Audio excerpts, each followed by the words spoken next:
And yesterday, I had the honor to stand with President Zelensky in Kyiv to declare that we will keep standing up for these same things, no matter what.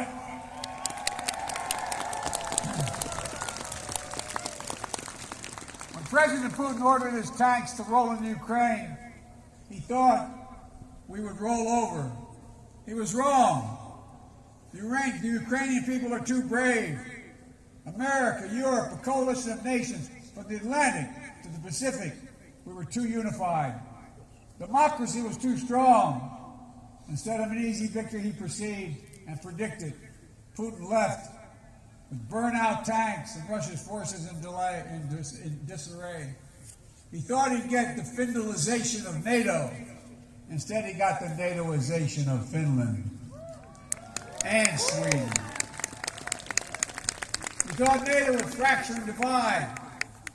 Instead, NATO is more united and more unified than ever before. He thought he could weaponize energy to crack your resolve, Europe's resolve. Instead, we're working together to end Europe's dependence on Russian fossil fuels.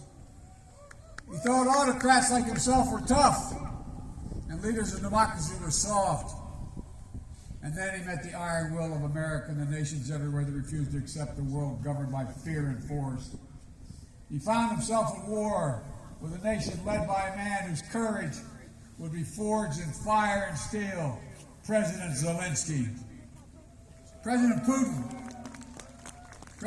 is confronted with something today that he didn't think was possible a year ago.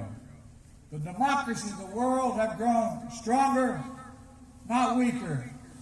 But the autocrats of the world have grown weaker, not stronger.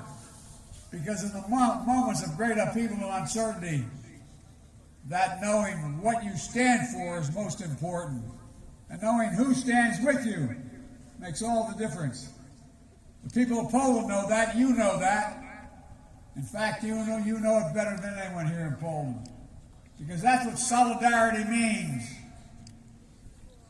Through partition and oppression, when the beautiful city was destroyed after the Warsaw Uprising, during decades under the iron fist of communist rule, Poland endured because you stood together. That's how brave leaders of the opposition and the people of Belarus continue to fight for their democracy. That's how the resolve of Moldovan people, the resolve of people of Moldova to live in freedom, when it gained them independence and put them on the path to EU membership.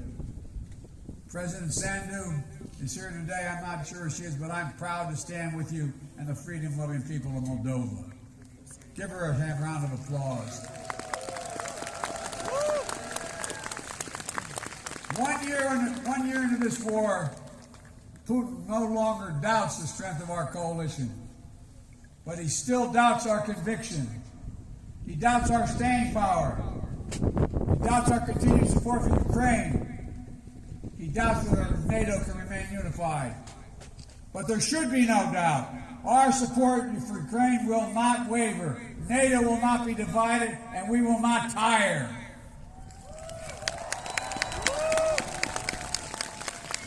President Putin's craven lust for land and power will fail, and the Ukrainian people's love for their country will prevail. Democracies of the world will stand guard over freedom today, tomorrow, and forever.